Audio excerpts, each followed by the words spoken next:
আমি শুনলাম যে ১৯৯৮ সালের পর থেকে নাকি নির্বাচনই হয় নাই। আমি তো দেখি নাই যে খুব বেশি টাইম বোধহয় আপনারা নিউজ টিউজ করছেন।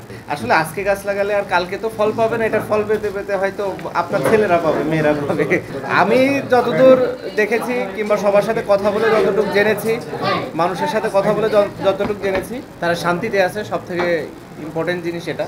চিকিৎসা ক্ষেত্রেও আমি একটু চেষ্টা করা শুরু করেছি, বেসরকারিভাবে কিছু ফান্ড আমি আনার চেষ্টা করেছি। আপনারা এখন হয়তো গেলে দেখতে পাবেন কিছু ফ্যান ট্যান অলরেডি লাগানো হয়ে গিয়েছে।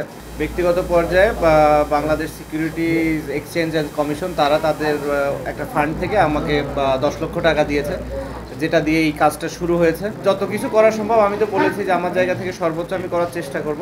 যেটা একটা তো বললাম মেডিকেলের, একটা হচ্ছে ওই ফ্রি ওয়াইফাই জোন, যেটা ওটা এখন আসলে আমার কথা বলতে হবে সরকারি কর্মকর্তাদের সাথে যে কোন জায়গাটাতে দিলে ভালো হয়। আমি স্পন্সর অলরেডি পেয়ে গেছি এবং এগুলো সম্পূর্ণই বেসরকারিভাবে। আর সরকারিটা আরও ইনশাল্লাহ আরও বড়োভাবে আসবে, সেজন্য একটু সময় নিয়ে করা হচ্ছে যাতে করে সুন্দর করে অর্গানাইজ ওয়েতে আনা যায়। স্পেশালি ফ্রিল্যান্সিংয়ের বা যারা আছে যুব সমাজ কিংবা যে কেউ হতে পারে, তারা অনেক উপকৃত হবে। কারণ দেশের বাইরে এই ফ্রিল্যান্সিংয়ের অনেক ডিমান্ড আছে। এখান থেকে আপনি BMW, মার্সিডিজ থেকে শুরু করে বিভিন্ন পর্যায়ের গাড়ি আপনি ডিজাইন করতে পারবেন। আমি জাস্ট একটা উদাহরণ দিচ্ছি, এরকম বিভিন্ন রকম কাজ আছে যেটা করে সবাই স্বাবলম্বী হওয়া সম্ভব। জাস্ট একটা তাদের ল্যাপটপ দরকার অথবা ইন্টারনেট ইউজ করা যায় এরকম একটা ফোন দরকার হয়। তো আমার মনে হয় এটা একটা ভালো দিক হবে এবং পর্যায়ক্রমে যা যা বলেছি আমি সর্বোচ্চই করার চেষ্টা করব।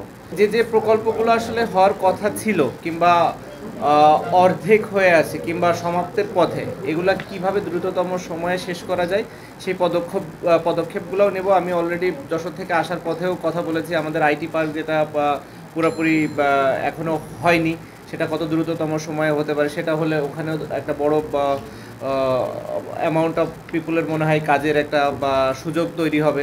আমাদের টেক্সটাইল মিলটা এখানে একটা কিভাবে এটাকে কার্যকরী ভূমিকা পালন করা যায়, একটা মানে হার্ট অফ মাগুরার ভেতরে এত বড় একটা জায়গা পড়ে আছে যেটা আমরা ইউটিলাইজ করতে পারছি না। তো স্বাভাবিকভাবেই এখন একটাকে যদি উঠে যায় এবং দ্রুততম সময়ে কাজটা শুরু হয়ে যায়, মাগুরার মানুষ একটু আশার মুখ দেখতে পারবে। দেখুন, মাননীয় প্রধানমন্ত্রী সবসময় সকল প্রতিনিধিদের সাথে কথা বলেন, সকল পর্যায়ের। শুধু এটা সে এমন না যে এমপিদের সাথেই শুধু কথা বলছেন, তার যোগাযোগ সকল পর্যায়ের নেতাকর্মীদের সাথেই থাকেন এবং তার প্রতিটা জিনিস সম্পর্কে নখদর্পণে থাকেন এবং তিনি খুব ভালো করে জানেন যে তার কখন কোথায় কোন জিনিসটা দরকার হবে এবং তিনি সেভাবে প্রোভাইড করার চেষ্টা করেন সর্বোচ্চ জায়গা থেকে।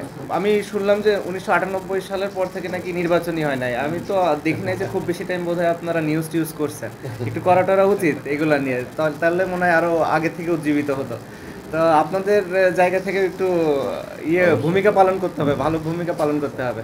গাছ লাগানোটা তো আমরা যখন ছোটবেলায় পড়াশোনা করতাম আমরা শুনতাম যে গাছ প্রতিটা মানুষ যদি একটা দুইটা করে গাছ লাগায়, আসলে আজকে গাছ লাগালে আর কালকে তো ফল পাবেন, এটার ফল পেতে পেতে হয়তো আপনার ছেলেরা পাবে, মেয়েরা পাবে। দেখুন, আমি নির্বাচনের সময় তো বলেছিলাম, একটা হচ্ছে যে আমাদের আইটি পার্ক হয়ে গেলে এখানে আমার ধারণা ৪-৫ হাজার লোকের কর্মসংস্থান হওয়ার সম্ভাবনা আছে। মাগুরা টেক্সটাইল মিল যেটা, এটা যদি একটা ভালো কোনো ক্ষেত্র তৈরি হয়, আমি জানি না কোনো বড় একটা কোম্পানি কেউ একজন যদি নিতে পারে, স্বাভাবিকভাবে এখানে আরও ২-৩ হাজার লোকের কর্মসংস্থান হতে পারে। আমার মনে হয় এটা হলে মাগুরার অর্ধেকের বেশি ইনফ্যাক্ট বেকারত্ব সমস্যা দূর হয়ে যেতে পারে। দেখুন, প্রথমত তো আমি বলেছি যে আমি আওয়ামী লীগের রাজনীতিতে যোগদান করছি, তো আমি ওই দলের একটা অংশ। এখন এই দল কিভাবে চলবে সেটা দল নির্ধারণ করবে। মাননীয় প্রধানমন্ত্রী আসলে এই দ্বিতীয় অধিবেশনের প্রথম দিনেই সকল সংসদ সদস্যদেরকে ডেকে এই কথাটি বলেছেন যে সংগঠনটা অনেক ইম্পর্টেন্ট এবং স্বাভাবিকভাবেই আমিও মনে করি সংগঠনটাই ইম্পর্টেন্ট। সংগঠনের মতো চলবে, তাদের পুরো স্বাধীনতা আছে, তারা কিভাবে দলকে চালাবে এবং তাদের নেতৃত্বে আসলে দলটা চলবে বলে আমি মনে করি। নারীদের তো এখন সুযোগ সুবিধা অনেক বেশি, এই সরকার নারীদেরকে আমার মনে হয় পুরুষদের থেকে বেশি সুযোগ দেয়। স্বাভাবিকভাবেই নারীদের অনেক সুযোগ আছে, এটা হচ্ছে তারা কিভাবে কোনটা গ্রহণ করবে তাদের উপরে। বাট তাদের যদি কিছু মনে হয় যে আমার কাছ থেকে পাওয়ার আছে কিংবা আমি তাদেরকে কোনো বিষয়ে হেল্প করতে পারবো, অবশ্যই আমি সেই জায়গা থেকে হেল্প করবো। ১, ২, ৩ ঢাকায় জমি জিতে নিন ১০০% ক্যাশব্যাক সহ ২০ কোটি টাকার পুরস্কার।